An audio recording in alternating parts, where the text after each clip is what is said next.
Teman pemilih, sudah tahu belum jenis surat suara yang akan didapatkan di hari pemilihan? Berikut 5 jenis surat suara pemilu.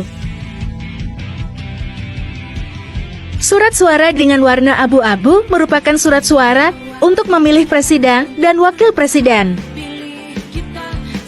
Surat suara dengan warna merah merupakan surat suara untuk memilih Dewan Perwakilan Daerah Republik Indonesia.